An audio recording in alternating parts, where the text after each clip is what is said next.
Hi friends, welcome back to మనస recipes. ఏ పండగకైనా ఇలా ముందుగా అందరూ పులిహోరనైతే తప్పకుండా ప్రిపేర్ చేస్తూ ఉంటారు కదా. మరి టేస్టీగా ఇలా మనం 2 రకాల పులిహోర ప్రసాదాలని ఎలా ప్రిపేర్ చేయాలో చూద్దాం.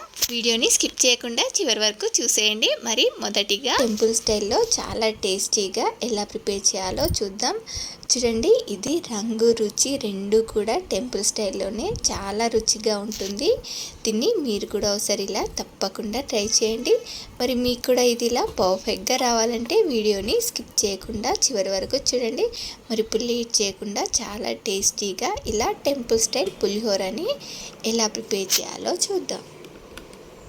ఇలా టేస్టీగా పులిహోర చేసుకోవడానికి చూడండి, నేను ఇక్కడ ఒక 1/2 కేజీ చింతపండుని తీసుకుంటున్నాను. దీనిలోకి ఇలా వాటర్ని మరిగించుకొని ఇలా మరిగే నీళ్ళతో ఈ చింతపండుని నానబెట్టుకుంటున్నాను.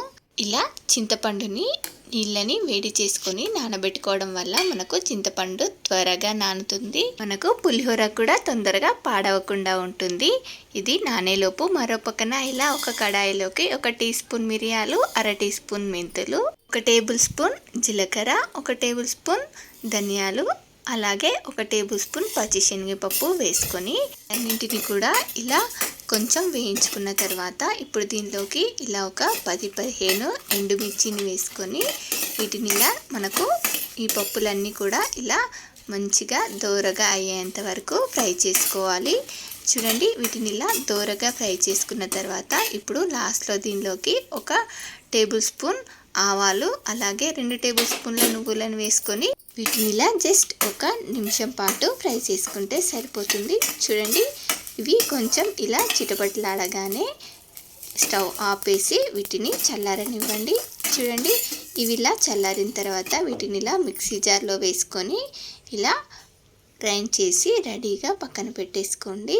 ఇప్పుడు దీన్ని ఇలా పొడి చేసుకునే లోపు మనకు మరో పక్కన ఇలా చింతపండు కూడా నానిపోయింది. ఇప్పుడు దీన్నంతా కూడా ఇలా బాగా పిసికి ఇలా చింతపండులో ఎక్కువ వాటర్ వేయకుండా ఇలా కొంచెం చిక్కగా తీసుకుంటే మనకు పులిహోర తొందరగా అయిపోతుంది. చూడండి, ఇప్పుడు ఇదే కడాయిలోకి నేను ఇక్కడ కప్పుతో కొలిచి తీసుకున్నాను చింతపండును. ఏ కప్పుతో అయితే చింతపండు తీసుకున్నానో అదే కప్పుతో 1 కప్పు ఆయిల్ని వేసుకున్నాను. చూడండి, ఇలా మనం చింతపండు ఎంత తీసుకుంటే ఆయిల్ కూడా అంతా వేసుకుంటే మనకు ఆయిల్ కరెక్ట్గా సరిపోతుంది. చూడండి, ఇప్పుడు దీనిలోకి ఇలా 1 కప్పు పల్లీలను వేసుకొని వీటిని ఇలా దోరగా ఫ్రై చేసుకోవాలి. చూడండి, మంటని సిమ్లో పెట్టి ఫ్రై చేసుకుంటే ఇవి పల్లీలు మనకు తినేటప్పుడు పంటికి తగులుతూ చాలా టేస్టీగా ఉంటాయి.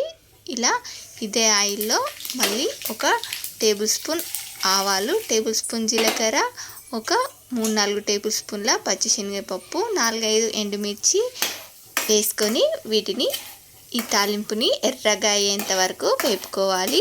చూడండి, మనకు ఈ తాలింపుని ఇలా బాగా ఫ్రై చేసుకున్న తర్వాత ఇప్పుడు దీనిలోకి మనం పచ్చిమిర్చి, ఒక 4 పచ్చిమిర్చిని ఇలా కట్ చేసి వేసుకున్నాను. పులిహోరలో ఇలా పచ్చిమిర్చి కూడా చాలా టేస్టీగా ఉంటుంది. అలాగే ఒక గుప్పెడంతా కరివేపాకు, 1.5 టీ స్పూన్ వరకు పసుపుని వేసుకున్నాను. మనకు కలర్ఫుల్గా రావడానికి ఇలా పసుపు కొంచెం ఎక్కువగా వేసుకుంటేనే బాగుంటుంది కలర్ కూడా. చూడండి, ఇప్పుడు దీన్ని ఇలా ఫ్రై చేసుకున్న తర్వాత ఇప్పుడు మంటని సిమ్లో పెట్టేసి ఇప్పుడు దీనిలోకి మనం ఇందాక పిసికి పెట్టుకున్న ఈ చింతపండుని ఇలా ఒక జాలి గిన్నెలో వేసుకొని డైరెక్ట్గా దీనిలోనే వడగట్టేసుకుంటున్నాను. మీరు కావాలంటే ఈ చింతపండు గుజ్జుని ముందుగా వడగట్టి కూడా వేసుకోవచ్చు.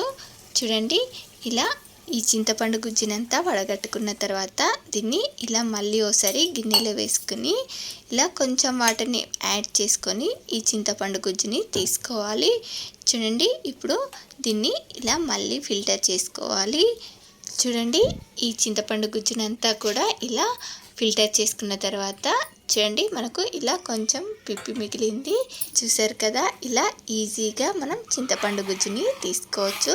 చూడండి, ఇలా చింతపండు గుజ్జు వేసుకున్న తర్వాత దీన్ని ఇలా ఉడికించుకోవాలి. ఇది ఇలా ఉడుకుతున్నప్పుడు దీనిలోకి చూడండి, నేను ఇక్కడ ఒక 2 టేబుల్ స్పూన్స్ వరకు కల్లుప్పుని అంటే రాళ్ళ ఉప్పుని వేసుకుంటున్నాను. అలాగే 1 టేబుల్ స్పూన్ వరకు తురిమిన బెల్లంని కూడా వేసుకొని దీన్నంతా కూడా ఒక 7-8 నిమిషాల పాటు ఇలా ఆయిల్ పైకి తేలేంత వరకు బాగా ఉడికించుకోవాలి.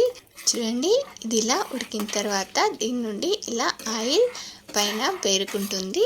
ఇలా పేరుకున్న తర్వాత ఇప్పుడు దీనిలోకి ఇలా మనం గ్రైండ్ చేసి పెట్టుకున్న ఈ పొడిని కూడా వేసుకొని దీన్నంతా కూడా ఇలా బాగా మిక్స్ చేసుకోవాలి. చూడండి, దీన్నంతా కూడా ఇలా బాగా మిక్స్ చేసుకొని జస్ట్ 1-2 నిమిషాల పాటు ఇలా ఉడికించుకుంటే సరిపోతుంది. చూడండి, మనకు చింతపండు పులిహోర కోసం ఇలా మంచి చిక్కటి గ్రేవీ లాగా రెడీ అయిపోయింది. ఇప్పుడు దీన్ని స్టవ్ ఆపేసి దీనిలోకి మనం వేయించి పెట్టుకున్న ఈ పల్లీలను కూడా వేసుకొని ఒకసారి దీన్నంతా కూడా ఇలా బాగా కలిసేలాగా ఇలా మిక్స్ చేసుకోవాలి. చూడండి, ఇలా ఈజీగా మనకు టెంపుల్ స్టైల్లో పులిహోర పులుసు రెడీ అయిపోయింది. చూడండి, ఇలా పులిహోర పులుసు చేసుకొని ఇలా ఉప్పు కారం అలాగే నూనె కూడా ఇలా కరెక్ట్గా వేసుకొని చేసుకుంటే మనకు ఇది నెలకు పైగానే ఫ్రెష్గా ఉంటుంది. చూడండి, మనం ఈ పులిహోరని కలుపుకోవడానికి ముందుగా అన్నంని వండుకొని ఇలా పొడి పొడిగా వండుకొని చల్లారబెట్టుకోవాలి. ఇప్పుడు దీనిలోకి ఇలా ఓరెమ్మ పచ్చి కరివేపాకునే వేసుకొని ఇప్పుడు దీనిలోకి ఇలా మీకు సరిపడా పులిహోర పులుసుని మీరు తినే పులుపును బట్టి ఈ పులిహోర పులుసుని వేసుకోండి. చూడండి, ఇలా మనకు పులిహోర ఎంత కలర్ఫుల్గా ఎంత బాగా రెడీ అయిపోయిందో. చూడండి, ఇలా మీకు సరిపడా వేసుకొని దీన్నంతా కూడా ఇలా బాగా కలుపుకుంటే సరిపోతుంది. మనకు టెంపుల్ స్టైల్ పులిహోర తయారైపోయింది. మరి మీకు కూడా నచ్చిందా? ఇలా ట్రై చేసి ఎలా వచ్చిందో కామెంట్ బాక్స్లో నాతో షేర్ చేసుకోండి. మరి ఇప్పుడు రెండవ రకం మామిడికాయ పులిహోర. మామిడికాయ పేరు చెప్తేనే అందరికీ నోట్లో నీళ్ళు ఊరిపోతున్నాయి కదా. మరి మనకు సీజన్తో సంబంధం లేకుండా మామిడికాయలు ఎప్పుడు కావాలంటే అప్పుడు అవైలబుల్లో మార్కెట్లోకి వస్తున్నాయి కదా. ఎంతగానో ఇష్టమైన ఈ మామిడికాయ పులిహోరని ఇలా ఈ ఒక్క పొడి వేసి తయారు చేసి చూడండి, ఎంత టేస్టీగా ఉంటుందో.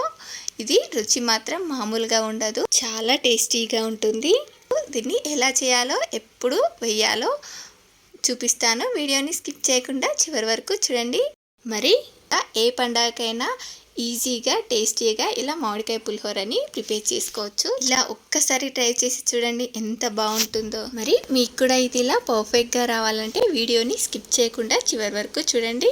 మరి ఇప్పుడు లేట్ చేయకుండా చాలా టేస్టీగా ఈ మామిడికాయ పులిహోరని ఎలా ప్రిపేర్ చేయాలో చూద్దాం. దీన్ని చేసుకోవడానికి ముందుగా ఇలా అన్నంని పొడి పొడిగా వండుకొని ఇలా ఒక గిన్నెలోకి తీసుకొని చల్లారబెట్టుకోవాలి. చూడండి, దీనిలోకి ఇలా ఒక టేబుల్ స్పూన్ ఆయిల్ వేసుకొని దీన్నంతా కూడా ఇలా బాగా మిక్స్ చేసుకొని చల్లారబెట్టుకోవాలి. మనకు ఇది ఇలా ఆయిల్ వేసుకోవడం వల్ల అన్నం పొడి పొడిగా చాలా బాగుంటుంది. ఇప్పుడు ఇలా అన్నం చల్లారేలోపు మనం మరో పక్కన ఇలా ఒక ప్యాన్లోకి మీకు కారానికి సరిపడా ఎండుమిర్చి, ఒక 10-15 మెంతులు, ఒక అర టీ స్పూన్ జీలకర్ర వేసుకొని వీటిని ఇలా కొంచెం ఫ్రై చేసుకున్న తర్వాత 1 స్పూన్ పచ్చిశనగపప్పు కూడా వేసుకొని ఫ్రై చేసుకోండి.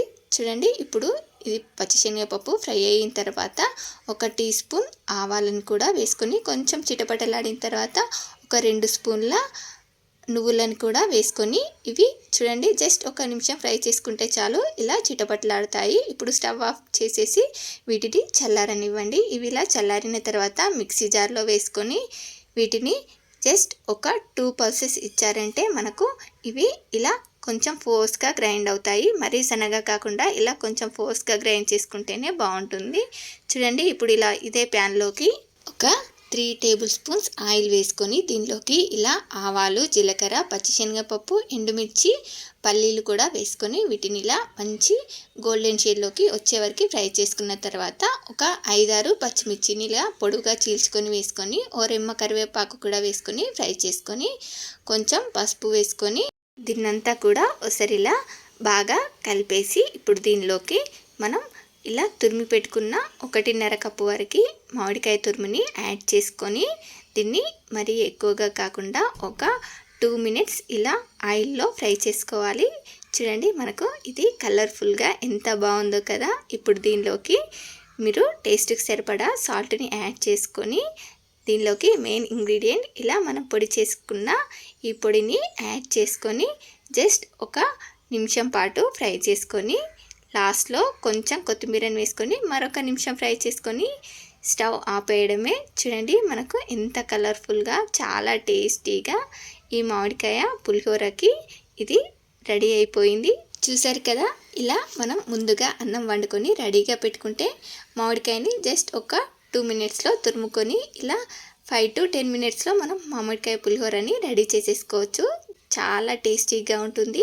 మీరు ఒక్కసారి ఇలా చేశారంటే ప్రతిసారి కూడా ఇలానే చేస్తారు. ఇప్పుడు చల్లారబెట్టుకున్న రైస్లోకి చేతితో కలుపుకున్నామంటే పులిహోర చాలా టేస్టీగా ఉంటుంది. మనం గరిటతో కలుపుకోవడం కన్నా ఈ పులిహోర ఏదైనా కానీ ఇలా చేతితో కలుపుకుంటే మనకు రైస్ అంతటికి కూడా బాగా పడుతుంది. టేస్ట్ కూడా చాలా బాగుంటుంది. ఇలా కనుక ఒక్కసారి చేసి పెట్టారంటే మళ్ళీ మళ్ళీ అడిగి చేయించుకొని మరీ తింటారు. అంత టేస్టీగా ఉంటుంది. ఇలా సింపుల్గా జస్ట్ ఒక 10 మినిట్స్లో మనకు మామిడికాయ పులిహోర రెడీ అయిపోయింది. మరి మీకు కూడా నచ్చిందా? అయితే మీరు కూడా ఒకసారి ఇలా ట్రై చేసి ఎలా వచ్చిందో కామెంట్ బాక్స్లో నాతో షేర్ చేసుకోండి. అలాగే మీకు ఈ రెసిపీ కనుక నచ్చినట్లయితే మా ఛానల్ని లైక్ చేయండి, షేర్ చేయండి. మరిన్ని టేస్టీ అండ్ హెల్తీ రెసిపీస్ కోసం మానస రెసిపీస్ ఛానల్ని సబ్స్క్రైబ్ చేసి దాని పక్కనే ఉన్న బెల్ సింబల్ని క్లిక్ చేయండి. Thank you for watching my video.